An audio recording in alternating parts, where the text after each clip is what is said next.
Evangelho de Mateus, capítulo 1, os nossos versículos serão do 18 ao 23.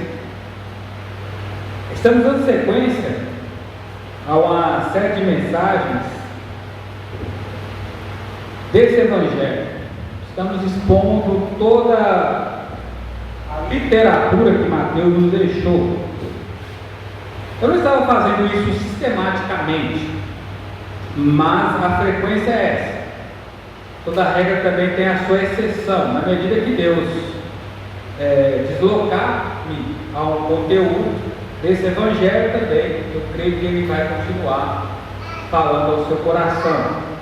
Mas, de extrema importância, nós sabemos sobre um conteúdo completo da Bíblia, porque isso nos amadurece muito, nos edifica bastante e nos abençoa. E no outro ministério eu fiz muito isso. No decorrer dos 8 anos, trabalhei muita coisa da Bíblia, cartas, livros, e assim, isso de fato enriquece o nosso coração, porque vamos passo a passo, vamos pavimentando, isso é, abrindo um caminho, vendo tudo aquilo que a palavra de Deus tem como um todo, texto com texto, e aí, dentro da íntegra, claro, principalmente diante do maior professor de todos, que é o Espírito Santo, podemos assim, termos uma profundidade maior a respeito dessa riqueza fantástica, que às vezes, ou na maioria do tempo, algo não poderia acontecer, dizendo não temos tempo, e isso aqui tem que ser o seu tempo de qualidade, não só aqui, mas dentro do maior espaço de horas do seu dia. Nós já vimos aqui na sexta-feira passada a genealogia de Jesus, o levantamento de Mateus, que ele falou no versículo 1 ao 17, e aí ele fala sobre a importância do povo de Deus. Ele traz figuras importantes como os patriarcas Abraão, Isaac, Jacó, o rei Davi, para assim abrir o entendimento do seu público-alvo na época dos judeus, para eles identificarem que Jesus era quem? O Messias, o ungido de Deus, o rei de Israel, o salvador da humanidade, aquele que veio para nos resgatar dos nossos pecados. Então, na sequência, nós vamos estar falando do nascimento de Jesus. Pois bem, nós estamos agora no final do ano. Você já percebeu que o próximo mês é dezembro, e em meio a todas as variedades que vamos ter, assuntos que vão desenvolver, notícias que vão estar chegando e que vai ali acontecer no mês 12, isso é fato. O nascimento de Jesus vai ganhar destaque no mês 12 de 2024. Ele vai ser bem assim apontado no dia 25 de dezembro.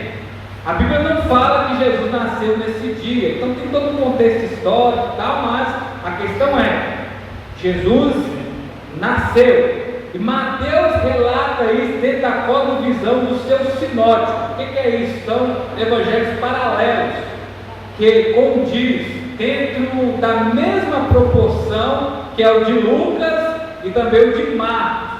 O de João fala mais do óbvio, uma coisa mais universal, algo mais evangelístico para todos. Lucas, ele é bem assim dinâmico, mas ele traz o evangelho também, que abraça de maneira assim maior as pessoas, por mais que ele tenha seu público-alvo também. Mas Mateus, em específico, ele fala sobre as escrituras, o cumprimento das profecias. Ele faz uma análise muito minuciosa sobre que o tempo havia chegado e que aqueles que eles aguardavam estavam agora já no meio deles, claro, no decorrer da narrativa, quando aqui nós estamos lendo, falando a respeito do nascimento de Jesus. Então, evangelho significa boas novas.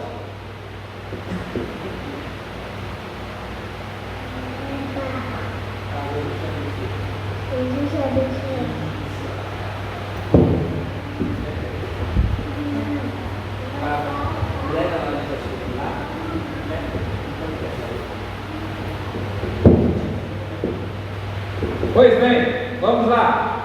O que acontece? Então, como eu estava dizendo, Mateus ele traz essa linha messiânica, o ungido, rei dos reis e tal. Essa literatura tem como foco o povo judeu. A pergunta é: o que significa evangelho? Boas notícias. A palavra ângelo, que vem do ângelo, que é grego, quer dizer ângelos, quer dizer portador de boas notícias, mensageiros, esse tipo de coisa. O evangelista tem esse mesmo sentido do evangelho, que também traz a mesma ideia. Notícia quer dizer apresentação de um assunto. Historicamente, então, nós estamos aqui falando sobre o nascimento de Jesus, e a pergunta que você está se fazendo é: o que isso importa para mim? O que isso tem a ver com a minha vida? Eu vim aqui para ouvir uma pregação, de repente, pastor, o senhor dá aí uma aula de história. Tem tudo a ver conosco. Assim Jesus veio ao mundo, Maria se achou grávida pelo Espírito Santo. Assim Jesus veio ao mundo, Maria se achou grávida pelo Espírito Santo. Quer saber mais a respeito desse assunto?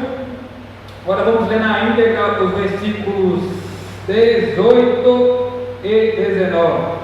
O nascimento de Jesus foi assim: Maria, sua mãe, estava comprometida para casar com José, mas antes de se unir, ela se achou grávida pelo Espírito Santo. Como foi o seu nascimento? Você já parou para pensar como você chegou ao mundo? Pastor, minha mãe e meu pai se uniram, então eu aconteci, eu cheguei. O que eu estou querendo dizer é como você foi planejado. Você já parou para buscar sobre esse assunto? De uma maneira ou de outra, tem uma história por detrás sobre o seu nascimento. Maria, ela se achou grávida. Por quê? Ela era prometida de José, eles não tinham casado, eles eram noivos.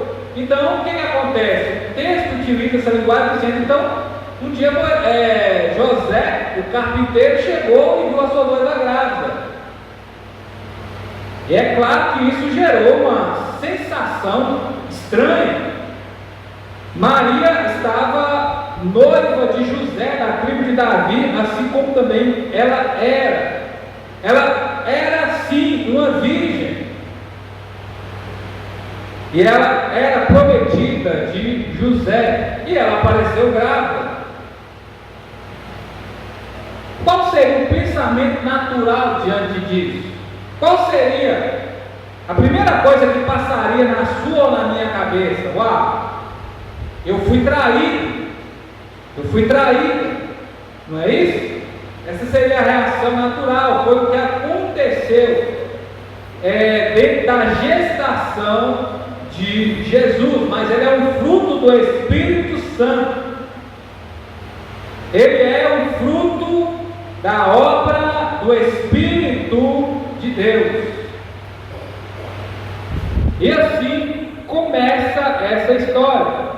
Maria era uma serva de Deus, e ela disse: faça conforme a tua vontade. Ela não resistiu, ela teve fé, diferente de Zacarias também, que teve a notícia de que ele seria pai, sua esposa Isabel ficaria grávida e João chegaria.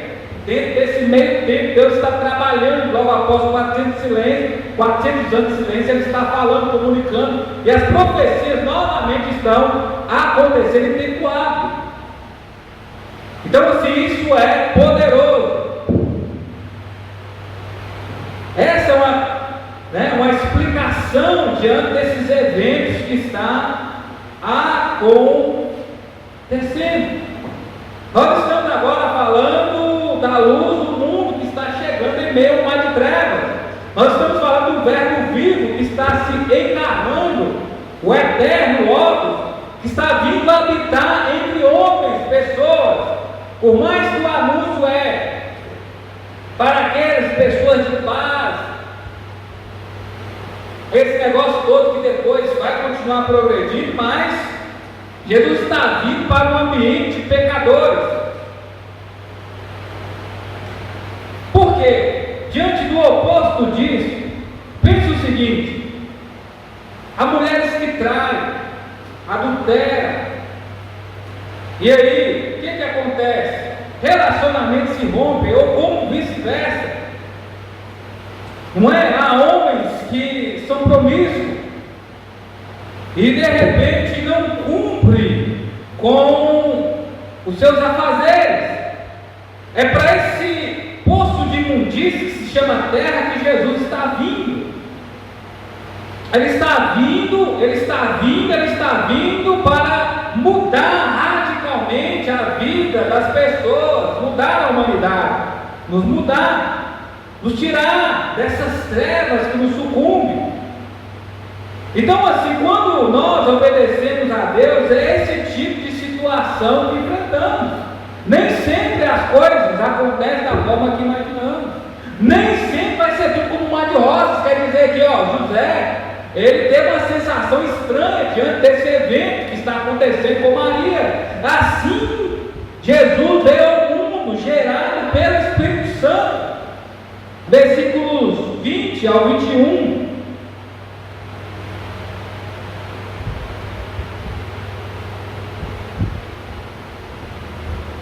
José, com Maria, estava para se casar. Sendo um homem justo, não queria deixá-la em público, resolveu deixá-la sem ninguém soubesse. Quando refletia sobre isso, eis que apareceu-lhe um anjo. José, filho de Davi, não tenha medo de receber Maria como sua esposa, porque o que nela foi gerado é do Espírito Santo. Ela dará à luz um filho. Você porá o nome dele de Jesus, porque ele salvará o seu povo dos pecados. Então, assim, o que está havendo? José, ele está pensando sobre o assunto.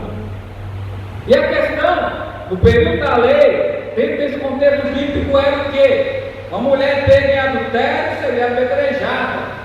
Se ela fosse pega com o seu amante, ambos morreriam. Mas ele sendo um homem justo, o que é o termo justo aqui? Ele é uma pessoa piedosa, ele queria deixar ela em segredo, para que ela não viesse sofrer esse fim. Então, biologicamente, é impossível uma mulher gerar um filho sem ter a participação de um homem. Mas para Deus não existe nada impossível. Se Ele foi capaz de fazer mulheres estéreis dar à luz como Sara, Raquel, Rebeca e Ana, não seria diferente com uma virgem. Tudo aqui é obra do poder de Deus. A virtude do Senhor desceu sobre ela, e a virgem dará à luz, ela terá um filho. Então o Senhor revela os seus planos para José também. O que isso nos importa? É aqui no versículo 21 a máxima do texto, é a maior importância. Podemos até se imaginar, nossa, isso parece um conto de fada, não é? Parece coisa de filme, um enredo. O mais importante do versículo 21 é: Ele salvará o seu povo dos seus pecados. Ele salvará o seu povo do povo que está o oprimindo, Ele salvará o seu povo da miséria, Ele salvará o seu povo do desemprego, Ele salvará o seu povo da falta de saúde, Ele salvará o seu povo da pobreza. Não, Ele nos salvará dos nossos pecados. Já temos aqui o Evangelho sendo trabalhado, não pode se abrir mão disso. A questão do nascimento de Jesus Ele veio para nos salvar dos nossos pecados. Maria falou isso, né? Nossa, tua serva, gerando aí o meu Salvador. Tem até o cântico de Maria no Evangelho de Lucas. Então, assim, o Evangelho é anunciado também, inclusive para José, o carpinteiro. E por que? Jesus era de semente de mulher. O próprio Evangelho já fala isso. Não precisa ali da união íntima. Deus está trabalhando, mas o pai de Jesus aqui na terra, José, ele também precisa ser salvo como a sua mãe. Então o que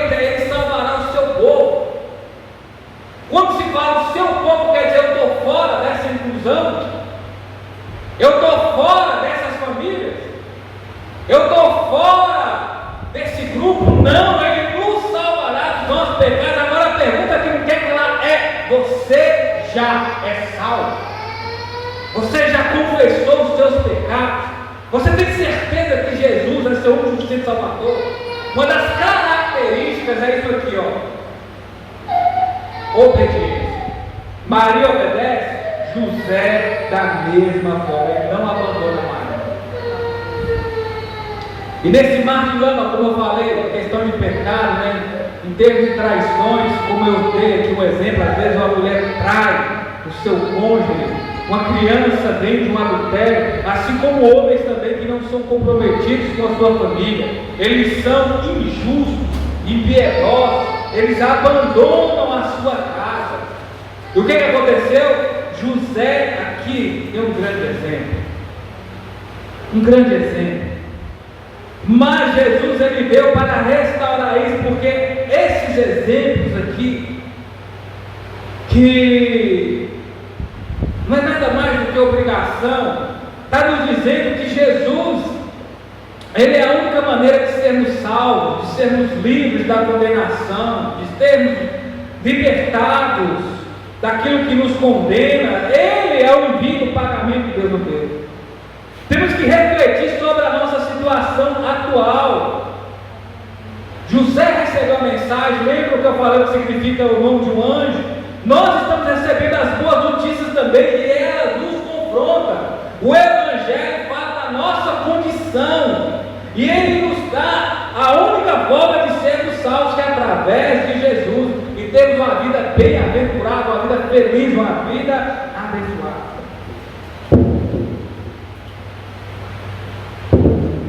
Não há outro nome dado a nós, às pessoas, que possamos ser salvos. Hoje nós somos salvos pelo poder do nome de Jesus. Jesus é a nossa filiação com Deus. Assim veio ao mundo, assim Jesus veio a nós, assim Jesus veio a você e a mim. E o seu nome significa Deus conosco.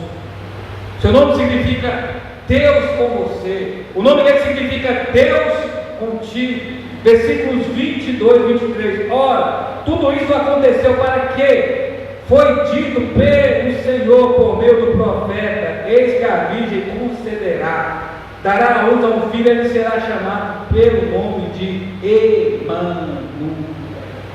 Tudo isso se deu para que se cumprisse as Escrituras.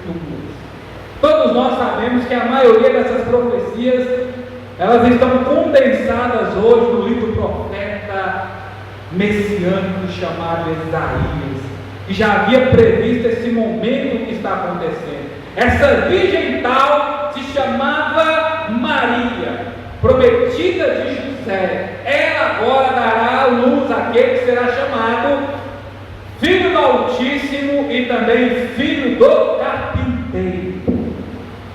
Mas por que tudo isso está acontecendo? Porque eles obedecem, eles não só ouvem, mas eles creem, e aí eles fazem parte do que Deus está fazendo. Você faz parte do que Deus está fazendo? Agora, como que nós podemos pensar um pouco sobre essa questão de obedecer? O que seria isso, pastor Luiz Fernando? Obedecer às tradições da igreja?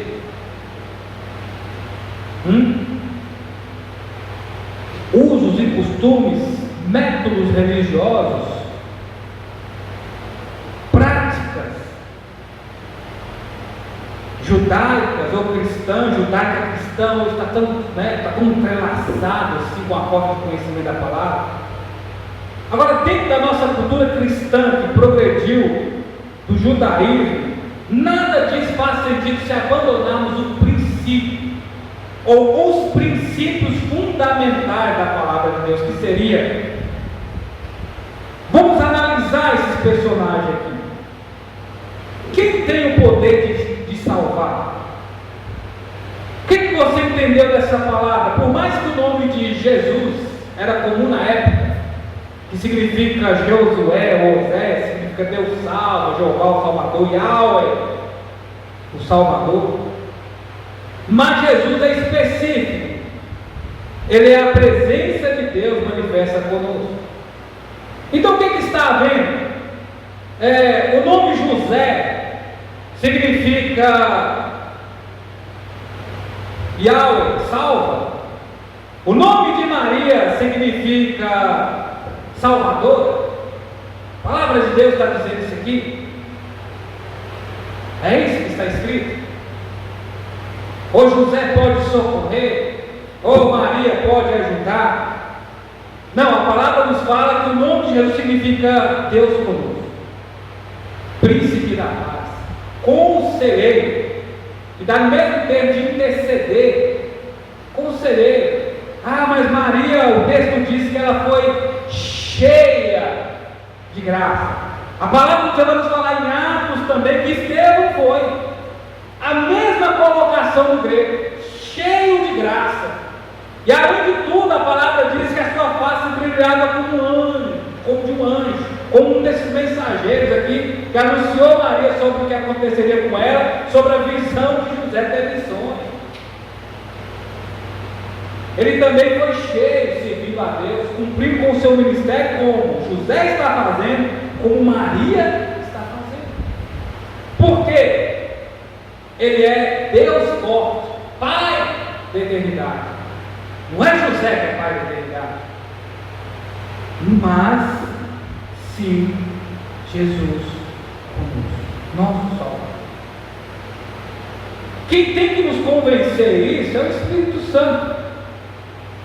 O Espírito Santo tem que te convencer nessa realidade. O Espírito Santo que tem que fazer você nascer de novo. Esse mesmo Espírito que a sua virtude cobriu Maria, esse mesmo Espírito que nos leva a mudar, que nos leva a obedecer. Maria obedeceu, mas José também. Agora onde nós nos encaixamos nisso? Como que eu digo que Jesus é Senhor, que Ele é o meu Salvador, e nada que eu faço demonstra isso? Nada. Às vezes eu adoro Ele com os lábios, o meu coração está longe, não obedeço, não passei pelas águas, não testemunhei lá fora, não mudei meu estilo de vida, eu continuo secular da mesma forma.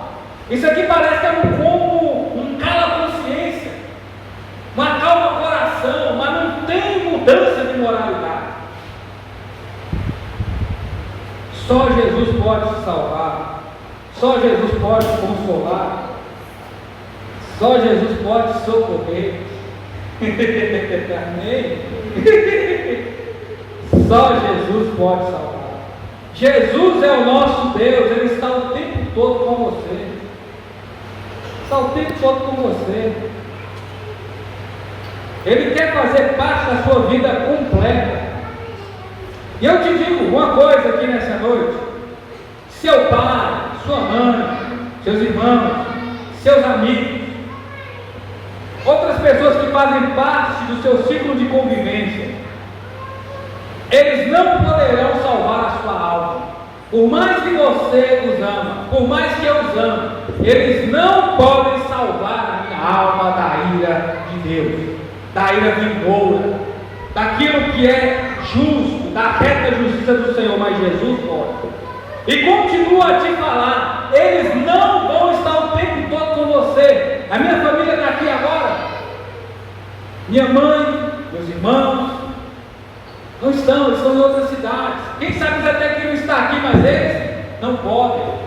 Às vezes você sofreu situações que de repente seu cônjuge não estava lá, aquela pessoa que você confiava não estava lá, aquela pessoa que podia te ajudar, te socorrer, ela não estava lá, aquela pessoa que fez a sua faculdade, que tem o seu diploma, aquela pessoa capacitada, aquele profissional, seja de qual área for, ele não estava lá. Mas Jesus está o tempo todo com você. O problema é que o nosso coração não está disponível o tempo todo a Ele. Devemos nos render a Ele, nos prostrar diante dEle e falar: salva-me, Senhor, salva-me, salva-me. Jesus nasceu para morrer na cruz no seu lugar. Jesus nasceu para morrer na cruz no meu lugar. Ele subiu no madeiro por causa das minhas e suas transgressões.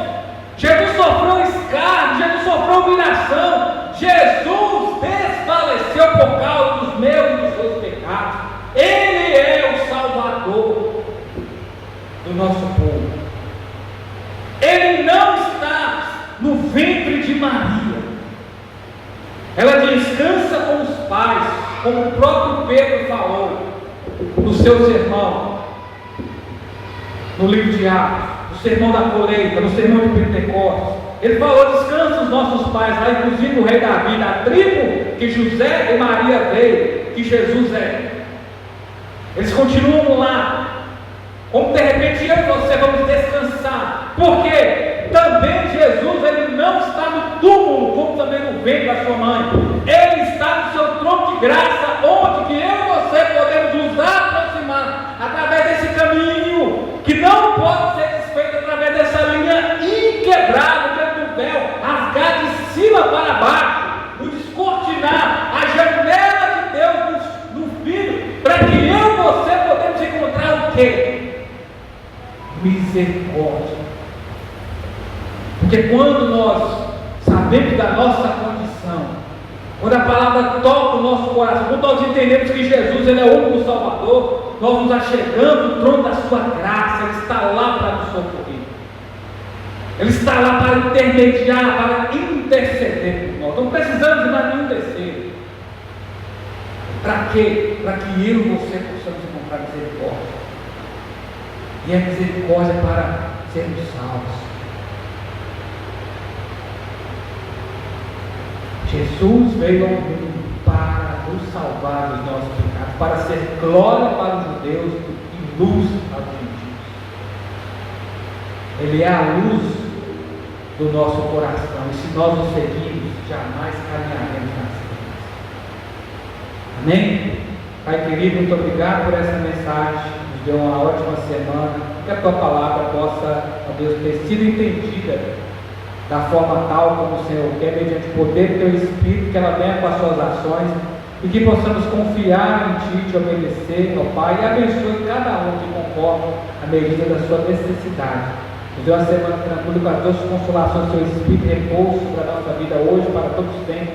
No nome de Jesus é glória, agradeço e digo amém. Amém? Deus abençoe a todos. Logo após a oração silenciosa, estamos despedidos.